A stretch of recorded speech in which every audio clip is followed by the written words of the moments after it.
Are you missing your real-time polling clickers? Did you use your right arm and your left arm so you're not lopsided? Just checking. Today we're going to meet the working groups. We have a steering committee with experts on each of the working group areas that we're going to introduce to you, and then we're going to talk a little bit about some of the issues that the working groups will be focused on, but you will have an opportunity when we break out and then when we come back, so I know you're going to come back, to talk about what issues you think we need to add to the docket for each of those working groups moving forward.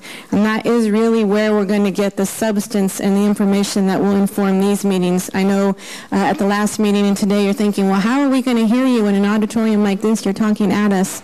Well, the working groups are really going to be the opportunity for you to get together in smaller groups and dig into these issues and report back to this larger group. So today will be a chance for you to briefly meet those groups and tell us what you think should be on the platform for those discussions.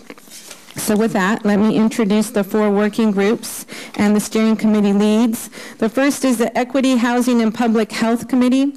It will be discussing how planning around transit can change social and economic equity and discuss affordable housing. The lead for that is going to be Lisa Bates from Sacramento Housing and Redevelopment Agency, along with Chris Benner from the UC Davis Center for Regional Change, and sitting in today for Chris is the Center Director, Jonathan London. And if I could get Jonathan to come over and sit at the dais. You can pick any SMUD member you'd like to be for the day.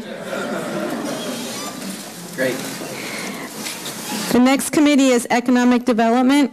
It will discuss and develop ideas on how to enhance the economic health of the region through development around transit. Some of you who've been doing this for a while might think of transit-oriented development, and this will be looking at the business advantages of that type of planning. And it'll be led with our Valley Vision duo, Bill Mueller and Julia Burrows. One of you gets to join us, or both of you.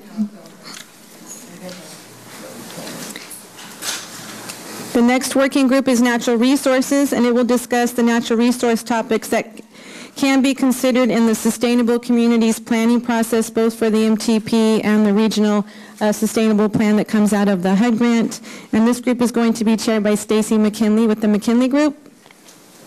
We're going to ask each of you to just 1 or 2 sentences around the working group. So be thinking about your 128-character Twitter message. Maybe it's 140 on Twitter. The next group is the Infrastructure Group, which will discuss how plans can support the Sustainable Communities process and where plans can be used to identify gaps in water, sewer, and electricity that might become an obstacle for planning around transit. And leading that will be John Woodling, who is not a bit, look at like magic, Regional Water Authority. Nice, we thought he wasn't available today. So let's give a hand to our working group lead and the steering committee.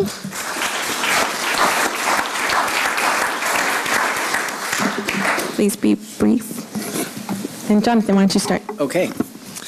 I have been thinking about Twittering, so maybe this is a good start. So, the Equity, Housing, and Public Health Working Group will be focused on helping us really create a framework to understand what populations and what places are places of high opportunity, where people are getting access to all the good stuff, parks, good transit, access to services, good jobs, and so on. And then also, what are the places and populations that are being overburdened with a disproportionate share of the bad stuff, pollution, bad schools, bad food, so on, no place to play and recreate. So for those of you who were here last time, we showed a set of potential indicators. Today's group and then in the working groups afterwards will be developing that equity index and tool, applying that to the selection of the transit priority areas, and then eventually doing action planning for those transit priority areas to make those high equity places. That was more than 140 characters. Perfect. Thanks, Bill. So I begin. Who sort of would recognize that the economy isn't all that right about now? That wouldn't be bad if we were actually creating jobs and creating economic investment and so forth in our communities. And so especially hard hit is the Sacramento region. We think that transit priority areas where infrastructure is being developed, that infrastructure can lead investment. And so we need your help to really answer the 3 questions here, and I just want to go over them quickly. How can we create economic opportunities in transit priority areas? What makes a transit priority area economically successful? We know that there are very successful transit priority areas, not only here but in other communities. We want to take those best practices and use that as the lens when making our selection of the transit priority areas here. We need your help to be able to define those. And then finally, what is the environment that we need to create for investment? And again, we're looking for people that are in the development arena, that are making investments, that are in the business community, that may represent the business community, as well as the broader public, to help us understand what sort of tools and investment we need to make in these areas in order to do the job creation to create whole communities, successful communities. Sorry. Thank you, Stacy. Hi, I'm Stacy McKinley. As Rebecca mentioned, I'm leading the Natural Resource Working Group. And as Joe indicated in his PowerPoint, we're uniquely blessed in this region with fantastic natural resources. And because of that, we have people that want to work and live here.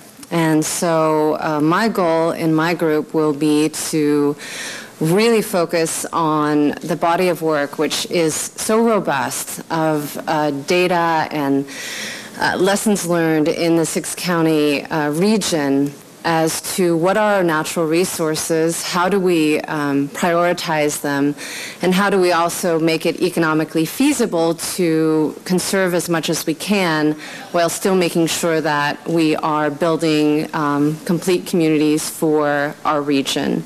I think as you'll see on the green piece of paper, there are the 3 questions that I definitely do need help with answering, but if I were to look at the Sustainable Communities Project goals, I would say that the one that pops out first and foremost for me is to coordinate and leverage federal policies and investments.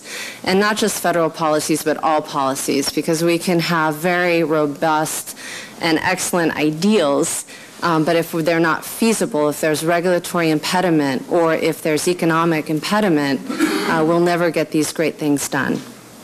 So I look forward to working with you. Thank you, Stacy. John? I'm John Woodling, and I'll be leading the infrastructure team. I'm sure most of you probably came today to be involved in the infrastructure team, just because it's the water, wastewater infrastructure is pretty sexy stuff. And, you know, I was struck by Joe's picture of the vision of the planner of a sustainable community. There were no backhoes in the street digging up the old pipes to replace them. And I think infrastructure, separate from transportation infrastructure, really has a supporting role in this project in sustainable communities. And most people, if they think of infrastructure at all, they think of, I don't want to see it, and I want it to function well. And that's really what we need to make sure we have to support the priority areas, either identify opportunities where there's capacity to develop in a different way, or identify obstacles so we can focus our capital improvement resources in taking advantage of those opportunities. I think capacity really is the key issue as we start to think about the level of activity we want to be able to have in these transit priority areas, and focusing employment and housing and other opportunities near them. And if we don't have the infrastructure capacity to support that, what we find is when we get to a point of placing private investments in those areas, then your developer partners are discovering a woe full of challenges that'll make it very hard for them to produce what it is that you're seeking. So I think you need to sign up for John's committee.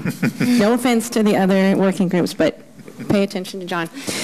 With that, I also want to introduce Cindy Kavanaugh from SHRA. Lisa's not here with us today, but Cindy is, and so when we break out into working groups, Cindy will be joining Jonathan, and you'll be meeting the other steering committee partners as we proceed through the working group meetings that will be scheduled later this month. So thank you, Cindy. With that, We have used our space creatively today and found opportunities for 4 working groups to meet. They'll likely be standing meetings, but we are making sure that you come back and it will not be a long breakout session. But we're also going to have some refreshments in the lobby, so please enjoy those while you're meeting your working group partners. If you're meeting in this space, go ahead and go outside and get your refreshments, but I have to ask that we respect our host today and not bring those refreshments back into the auditorium. So with that, the Equity and Housing and Public Health group will remain in this room. Lucky. Yeah, but you have to eat your refreshments fast. So your Economic Development group will meet in the room across from the lobby all the way on the other end. There's a room mirroring this one. Infrastructure will meet in the lobby, and Natural Resources will meet in the lobby, and we have staff with signs, so just look for the sign for the committee that you're interested in. And if you are interested in more than one committee, which I really understand because there's a lot of good work to be done, take a few minutes to go to each group, say hi to your working group leader, fill out that green piece of paper so we can make sure to notify you of each of the working group meetings that you have interest in. Is everyone clear? Rebecca, how long do we have? Thank you, Bill. We have till 4:15, and I really hope you'll come back and learn some of the new demographic information that we're seeing in the census. And provide us input on the issues that you would like to add to the working group focus for each of the 4 working groups. Great. Thank you. 4:15.